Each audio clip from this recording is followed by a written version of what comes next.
What if I tell you, हम सबके अंदर ना एक एनर्जेटिक कैपेसिटी होती है, एक एनर्जेटिक वेजल होता है, जिसके आधार पर ये निर्धारित होता है कि आप कितना प्यार अपने अंदर कंफर्टेबली समा सकते हो, कितने फाइनेंसेस, कितना पैसा, कितने रिलेशनशिप आप अपने अंदर बहुत कंफर्टेबली एडजस्ट कर सकते हो। लेकिन अगर आपको बहुत ज़्यादा मिल जाता है तो आप पैनिक कर जाते हो, आप रिएक्ट करने लग जाते हो, आपसे ना चीज़ें गड़बड़ होने लग जाती हैं, क्योंकि आपकी जो कैपेसिटी है ना वो बहुत सारा ओवरफ्लो हैंडल करने के लिए अभी प्रिपेयर्ड नहीं है। तो चलिए इसी एनर्जेटिक वेसल, एनर्जेटिक कंटेनर के बारे में समझते हैं इस वीडियो में। Hi guys, thank you for stopping by. Thank you for stepping into your own healing process, because we human being, we co-create, we cooperate, we co-regulate with each other. हमारी healing का इस humanity पर effect पड़ता है because we all are energetically interconnected with each other. Guys, आज का जो topic है वो है हमारे energetic vessel पर, हमारे एनर्जेटिक कंटेनर पर। कई बार आपने मेरे वीडियोस में सुना होगा ये वर्ड एनर्जेटिक कंटेनर, आपका वेजल नहीं है। तो व्हाट डज इट मीन, उसको मैं आज इस वीडियो में बहुत अच्छे से आपको समझाने वाली हूँ। हम सभी के अंदर ना एक क्षमता होती है, एक कैपेसिटी होती है टू होल्ड उतना ही लव, उतना ही फाइनेंसेस, उतने ही रिलेशनशिप, उतना ही XYZ, जितने भी हमारे एरियाज है ना, सभी को ग्रैब करने की या सभी को कंफर्टेबली अपने अंदर लेने की ये जो क्षमता है, ये हर किसी के अंदर होती है। किसी में होती है कम और किसी में होती है ज़्यादा। तो if you can see in your self, in your life, और अगर आप बहुत सारे अदर लोगों को देख रहे हैं, आपके इर्द गिर्द लोगों को देख रहे हैं, तो आप ये जान पाएंगे कि कुछ लोग तो ना बहुत सारे पैसे को भी बहुत कंफर्टेबली इंजॉय कर पाते हैं, होल्ड कर पाते हैं, सेव कर पाते हैं। लेकिन वहीं कुछ लोग ना सिर्फ लिमिटेड अमाउंट ऑफ मनी को इंजॉय कर पाते हैं, अपने पास सेव रख पाते हैं। अगर उनके पास ज़्यादा पैसा भी आ जाता है ना, they are not able to save it, invest it, वो एडिक्शंस में चले जाते हैं। हैव यू एवर नोटिस्ड कि जितने भी ये अमीर लोग होते हैं, है ना, अगर उन्होंने अपने बच्चे को अच्छी शिक्षा नहीं दी होती है और उनको मनी की वैल्यू नहीं समझाई होती है, and they have pampered their children a lot, तो बड़े होकर वो क्या करते हैं, जब उन्हें अपनी क्षमता से ज़्यादा मिल जाता है, क्योंकि उन्होंने वो क्षमता खुद बनाई नहीं है, उनकी जो क्षमता थी वो बहुत छोटी थी फ्रॉम वेरी स्टार्टिंग, क्योंकि उन्होंने ना उसके लिए कोई मेहनत नहीं की, कोई हाथ पैर नहीं मारे, तो उनकी क्षमता है इतनी सी, ठीक है। तो अगर उन्हें उससे ज़्यादा मिल रहा है, they are not able to handle it. जब वो हैंडल नहीं कर पा रहे हैं ना, तो उस एक्स्ट्रा मनी का वो क्या कर रहे हैं, वो अपने दोस्तों पर उड़ा रहे हैं, पार्टियां शार्टियां कर रहे हैं, एडिक्शंस में जा रहे हैं और अपनी लाइफ को बर्बाद कर रहे हैं। तो अगर आपको इस एनर्जेटिक कंटेनर से ज़्यादा भी मिलता है ना, जो आपकी कैपेसिटी है, जो आप होल्ड करें, इससे ज़्यादा भी मिलता है ना, यू सैबोटाज एवरीथिंग। एक और एग्जांपल से आपको समझाती हूँ। There was one of my client, ठीक है, तो उनकी ना अपने वाइफ से ना बड़ी लड़ाइयाँ रहती थी। He was not at all content with his relationship, क्योंकि उनकी वाइफ ना थोड़ी सी मैस्कुलाइन एनर्जी में थी, and they used to fight a lot. तो वन डे ना in the evening he told me that ma'am, आज हमारी ना एनिवर्सरी है, तो मैंने ना बहुत कुछ अच्छा प्लान किया है ताकि सब कुछ बड़ा अच्छा हो जाए। एंड गाइस रुको रुको रुको, स्पेयर मी 1 मिनट। ये देखने में आया है, यूट्यूब का डेटा ये बताता है कि बहुत सारे ऐसे लोग हैं जो मेरा वीडियो तो देख रहे हैं बट उन्होंने चैनल सब्सक्राइब नहीं किया है। तो ऐसी सिचुएशन में क्या होता है, जब आप वीडियो देख लेते हैं, there is no like, there is no comment, there is no subscribe, तो यूट्यूब ना इन वीडियोज को पुश नहीं करता। जब वीडियोज पुश नहीं करेगा एल्गोरिदम में आगे, तो ये वीडियो उन लोगों तक नहीं पहुंच पाएगा जिनको रियली हीलिंग प्रोसेस की जरूरत है। तो आपका एक लाइक, एक सब्सक्राइब, एक कमेंट ना इस वीडियो को उन लोगों तक पहुंचा सकता है जिनको रियली हीलिंग प्रोसेस की जरूरत है। तो guys, thank you for sparing 1 minute and now you can watch your video. मैं अपने आप को सुधारने के लिए तैयार हूँ और हम नई शुरुआत करना चाहते हैं, ये वो। तो मैंने कहा ठीक है, अच्छी बात है। देन इन द मॉर्निंग मैंने उनसे पूछा, हाउ वाज योर सेलिब्रेशन, कैसा रहा सेलिब्रेशन। देन ही सेड कि ma'am, party was grand, I invited everyone. I gifted her with a diamond necklace something. So he said everything was right, but I don't know what happened. कि मुझसे ना बड़ा मतलब वो चीज़ control नहीं हुई, मेरे इमोशंस कंट्रोल नहीं हुए and I got triggered, I bursted out and मेरी वाइफ को जब इसका बुरा लगा तो वो सेम ही नाइट को, मतलब कल रात को, वो मुझे छोड़कर अपने पीहर चली गई। Then I understood and I explained him that you don't have container capacity for relationship. You are trying to do so much, but आपके अंदर की कैपेसिटी है ना रिलेशनशिप को लेकर, वो बहुत छोटी है। तो आप जब ये बड़ा बड़ा कुछ करोगे ना, वो आपको अंदर से अनकंफर्टेबल पहले महसूस कराएगा। देन उस अनकंफर्टेबल फीलिंग की वजह से you will react, you will behave in very different manner, थोड़ा आप अजीब सा बिहेव करोगे एंड उसका पता सबको चल जाएगा एंड एवरीबडी विल से कि ये तो दिखाने के लिए ऐसा कर रहा है, या सबको उसका नुकसान होगा। Obviously when I will react, उसका इम्पैक्ट तो मेरे इर्द गिर्द लोगों पर पड़ेगा ना। तो this happened with that person. इसके अलावा एक बहुत ही नोन एग्जाम्पल है, होता क्या है, lottery winners. You must have heard about lottery winners. कुछ लोगों ने ना लॉटरी में पैसा लगाया, मतलब कुछ टिकट्स बाई करी लॉटरी की एंड उनमें से ना कुछ लोगों की लॉटरी लग गई। अब जिन लोगों की लॉटरी लगी ना, मतलब they were very very poor, they were very from very humble background, उन्होंने कभी इतना पैसा नहीं देखा था। तो जब उनके पास वो लॉटरी आई जो कि बहुत ही बड़ा अमाउंट था, तो जैसे वो उन लोगों के पास आया ना, वैसे ही वो चाहते तो अपना एक घर बना सकते थे, अपनी लाइफ को सुधार सकते थे। दे शुड हैव इन्वेस्टेड, है ना कहीं वो अच्छी जगह लगा सकते थे जिससे वो पैसे से पैसा बना सकते थे। बट क्योंकि उनकी कैपेसिटी बहुत छोटी है मनी को हैंडल करने की ना, तो उन्होंने उतना पैसा तो रख लिया जितना उन्हें कंफर्टेबल लगता है। इसके अलावा जो सारा पैसा था ना, उन्होंने पार्टीज में लगा दिया, इधर उधर लोगों को देने में लगा दिया। कई बार ये भी देखा गया कि उनके एक्सीडेंट्स हो गए, उनकी हेल्थ पर उनका पैसा लग गया एंड उनके बच्चों ने बहुत सारा पैसा उड़ा दिया। तो एट लास्ट ये रिसर्च में आया, जब लॉटरी विनर्स के बारे में स्टडी की गई, तो ये रिसर्च में आया कि जिन जिन लोगों के साथ ऐसा हुआ है, जिन्होंने पैसा सारा उड़ा दिया है, ऐसा क्यों हुआ है, पता चला है कि उन सबके पास पहले से ही कुछ नहीं था एंड दे डिडंट न्यू कि उस पैसे का करना क्या है। तो वो जो पैसा आया ना, जो उनकी क्षमता के बाहर आया, दैट फेल्ट वेरी अनकंफर्टेबल। जो चीज़ होल्ड करने की आपके अंदर क्षमता नहीं है और आपको ज़्यादा मिल रहा है, that can create pressure in you, that can lead to very uncomfortable situation inside you. आप बड़ा रिएक्टिव हो जाते हो, आप सैबोटाज करते हो everything that you get beyond your capacity. तो ये रहा लॉटरी विनर का एग्जाम्पल, जहाँ पर उन्हें उतना पैसा होल्ड नहीं करना आता। They don't know how to invest, they don't know कि उसका करना क्या है। बस तुक्का मारा था, लॉटरी लग गई, और लॉटरी लगने के बाद जब इतना पैसा देखा तो इंसान बड़ा ही घबरा गया और एजिटेट हो गया।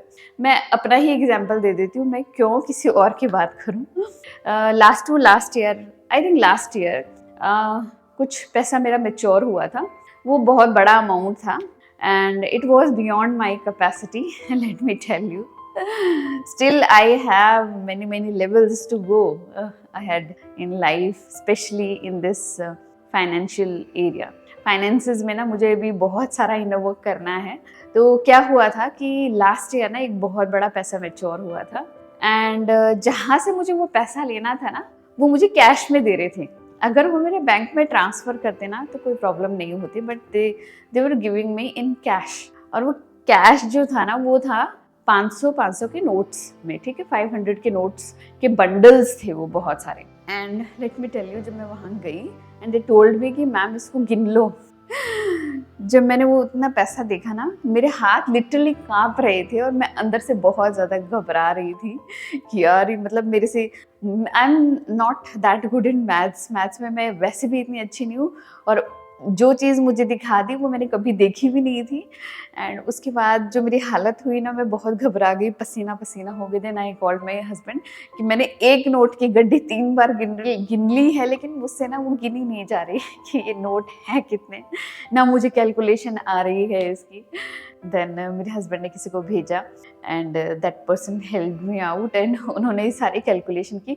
All the time I was like this, my hands were trembling and that was the moment I understood कि भैया ये इतना पैसा कमाना या लेना is out of your capacity, beyond your capacity.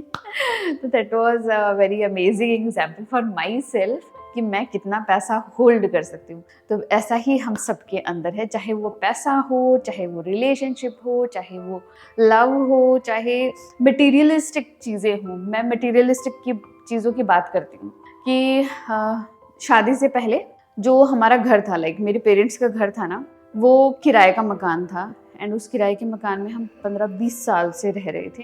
And वो जर्जर हालत में था. एंड हमारी उतनी नहीं थी कैपेबिलिटी, कहूँ तो फाइनेंशियल स्टेबिलिटी उतनी नहीं थी कि हम उसको मेंड करवाते, हम नया लेते. इतना आज तक भी नहीं हो पाया पेरेंट्स की तरफ से. तो देयर आर सर्टेन चैलेंजेस. तो वो जो घर था ना, इट वाज लाइक अ चिड़ियाघर. मतलब कहीं पर भी कुछ भी रखा हुआ है, दीवार में कील ठोक ठोक के पॉलीथीन के अंदर सामान रखा हुआ है, जो कोई अलमीरा नहीं है, कोई कबर्ड नहीं है, ओपन जो है ना वो लगी हुई है, पट्टियाँ लगी हुई हैं, उसके ऊपर सारा सामान रखा हुआ है. आंधी आती है यहाँ, क्योंकि मैं राजस्थान में रहती हूँ, बहुत आंधी आती है, सब कुछ भर जाता है. और हर जगह से ही जो सीमेंट वगैरह है वो निकले जा रही है. कभी कहीं रिपेयर करते हैं तो कहीं से निकल जाती है, पूरा फर्श टूटा फूटा है. तो इसी बीच जो है मेरे पापा मेरे लिए शादी का देख रहे थे, प्रपोजल देख रहे थे. And he got to know कि देयर आर सर्टेन प्रपोजल्स जो कि मेरे लिए फिट हो सकते हैं. तो जैसे वो एक प्रपोजल मेरे हिसाब से पापा को अच्छा लगा, ही वेंट देयर एंड उन्होंने देखा कि ये तो बहुत अच्छा रहेगा. तो हमारी शादी फिर हो गया, सब कुछ. I was content with everything, तो हो गया. तो जब मैं इस घर में आई ना, जब मैं अपने ससुराल में आई गॉट टू सी, मतलब मैंने ये देखा कि इनका घर इतना बड़ा है. And that was so perfect और सो नया, क्योंकि मेरी शादी के टाइम ही इन्होंने गृह प्रवेश करवाया था और नया बनवाया था. एंड इस घर को बनने में 2 साल लगे थे. And it was so perfect कि मैंने ऐसी परफेक्ट चीज़ें कभी अपनी लाइफ में देखी ही नहीं थी. एवरीथिंग वाज सो परफेक्ट कि ना मुझे बड़ा अनकंफर्टेबल लगने लग गया. अब मैं तो एक ऐसे घर से आई हूँ विच वॉज वेरी हम्बल, है ना, जो टूटा फूटा, रिपेयर, जिसको मिली नहीं है, जुगाड़ वाला घर जिसे कहूँ. तो मैं उस बैकग्राउंड से आई थी और मुझे यहाँ पर आकर बहुत ही परफेक्ट, बहुत ही खूबसूरत जो घर है वो दे दिया गया. एंड बोला गया कि अब ये तुम्हारा है और तुमको इसे हैंडल करना है ना. एंड आफ्टर दैट जो मैंने अपने अंदर देखा ना, it was lots of agitation, बहुत सारा रेजिस्टेंस, बहुत सारी अनकंफर्टेबल फीलिंग कि इसमें कुछ भी वो नहीं है जो फेमिलियर है. फेमिलियर क्या था? दैट जुगाड़ वाला घर for many many many many years. And शादी होने के बाद अचानक से ये जो मुझे परफेक्ट सब कुछ मिल गया ना, it was very agitating, it was very uncomfortable. तो क्या होता है एनर्जेटिकली, क्या होता है एनर्जी वाइज, क्या होता है जो मैं फिजिकली महसूस कर रही थी, I was sabotaging everything. I was not feeling very comfortable. I was not able to relate with the environment. जो कुछ भी बहुत अच्छा सुंदर सुंदर नया दे दिया गया है ना, मेरा कोई कनेक्शन ही नहीं बन रहा, बिकॉज मैंने कभी देखा नहीं वैसा. तो ये तो चलो फिजिकल चीज़ है. एनर्जेटिकली मैं बताती हूँ क्या होता है. Energetically when I don't have container for things around me, या रिलेशनशिप या फाइनेंसेस, तो एनर्जी वाइज अगर हम देखें तो सब एक है, ठीक है. सबकी अपनी अपनी एक वाइब्रेशन है, सबकी अपनी एक एनर्जी है ना. कुछ चीज़ें जो है हाई वाइब्रेशन पे रोटेट करती है, कुछ की फ्रिक्वेंसी बहुत ज़्यादा होती है, कुछ की कम होती है, बट एवरीथिंग इज एनर्जी. अगर हम बहुत ही माइन्यूट लेवल पर जाकर देखें तो हर चीज़ एटम से बनी होती है. और एटम में भी जो इलेक्ट्रॉन, प्रोटॉन, न्यूट्रॉन ये सब होते हैं ना, ये भी अगर हम देखें तो ये कुछ मटेरियल नहीं है. They are like spinning, energy spinning. मतलब एटम को भी अगर हम देखें तो एटम फिजिकल चीज़ नहीं है, एनर्जी है जो स्पिन कर रही है. तो हर मैटर जो हम देख रहे हैं तो वो मैटर भी एनर्जी है, क्योंकि वो सब जो एनर्जी है ना वो सारी कंबाइंड है. और मतलब कोई XYZ बॉन्ड से ना वो कंबाइंड है. तो एनर्जी वाइज मेरी एनर्जी जो है was feeling very uncomfortable, was very wobbly, very not so stable, जिसका इफेक्ट ना मेरे आसपास के एनवायरनमेंट को होने लग गया। बहुत सारी चीज़ें थी जो कि खराब होने लग गई, टूटने लग गई, and I was not expecting कि ऐसा कैसे हो सकता है कि चीज़ें इतनी ख़राब हो रही है। देन लेटर ऑन, बहुत सालों बाद जब मैंने अपना इनर वर्क, शैडो वर्क करना स्टार्ट किया, then I got to know that कि वो जो टूट फूट हो रही थी, नए घर में भी जो टूट फूट हो रही थी ना, it was because of me, क्योंकि I was not comfortable, and मैं ही थी जो पूरे घर में घूमती रहती थी, सफाई करती रहती थी, कुछ काम करती रहती थी, एंड हर कोई इतना नहीं करता था जितना मैं ज़्यादा कनेक्शन में रहती थी अपने घर के। तो ये मैंने देखा कि मेरे अनकंफर्टेबल होने की वजह से, मेरी कैपेसिटी नहीं होने की वजह से चीज़ों पर भी उसका इफ़ेक्ट पड़ रहा है कि वो मशीन्स जो हैं वो ख़राब हो रही हैं, दरवाज़ों के हैंडल टूट रहे हैं, चीज़ें ख़राब हो रही है बिकॉज ऑफ मी, कि I am not able to handle that much of abundance in my life. Unconsciously कई बार मैंने ऐसा भी किया है, let me admit in front of everyone, मैंने कई बार ऐसा भी किया है। अगर कुछ बहुत परफेक्ट दिख रहा है ना, मैंने उसको अनपरफेक्ट, इम्परफेक्ट बनाने की कोशिश की है। लाइक अगर मुझे नहीं लग रहा है ना कि यहाँ पर ये होना चाहिए, तो मैंने उसको हटा दिया है, रिप्लेस कर दिया है विद डिफरेंट थिंग, जो कि वहाँ पे बिल्कुल मैच नहीं कर रही है। लेकिन ये मेरे दिमाग का फितूर था, कि दिमाग का फितूर कहूँ या हम मेरे अनकॉन्शियस का फितूर कहूँ, कि I can't stand perfect thing, क्योंकि मैंने अपने आप को अभी तक वर्दी नहीं माना था उन सब चीज़ों के। तो आई होप आप लोगों को कुछ कुछ आइडिया लगा होगा क्या होता है एनर्जेटिक वेसल, क्या होता है इंटरनल कैपेसिटी, और जब आपके पास वो कैपेसिटी नहीं होती, how you sabotage everything that you get in your life. इस टॉपिक के बारे में ना और डीपली बात करेंगे इन डिफरेंट वे।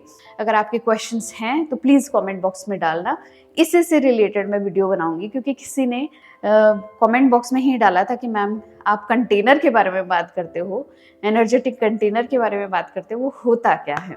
तो प्लीज़ अपने कमेंट्स डालते रहिएगा, उसी के बेसिस पे मैं अपने कंटेंट को बनाऊंगी। It will help you and it will help me, मुझे क्या बनाना चाहिए, because I am always very busy, you know. मेरे पास एक जॉब है, एक घर है, जो बिजनेस है, जो मुझे थोड़ा थोड़ा सब जगह देखना पड़ता है। तो समटाइम्स दिमाग में वो आइडियाज़ नहीं आते, but when you comment, when you ask me questions, मेरे दिमाग में आइडिया आते हैं, अच्छा इस चीज़ की ज़रूरत है सबको, उस पर कंटेंट बनाया जाए। तो मिलते हैं गाइस ऐसे इंटरेस्टिंग वीडियो में। अगर वीडियो पसंद आया तो प्लीज़ लाइक बनता है, सब्सक्राइब बनता है अगर नहीं किया है, और चलिए मिलते हैं नेक्स्ट वीडियो में। तब तक के लिए बाय।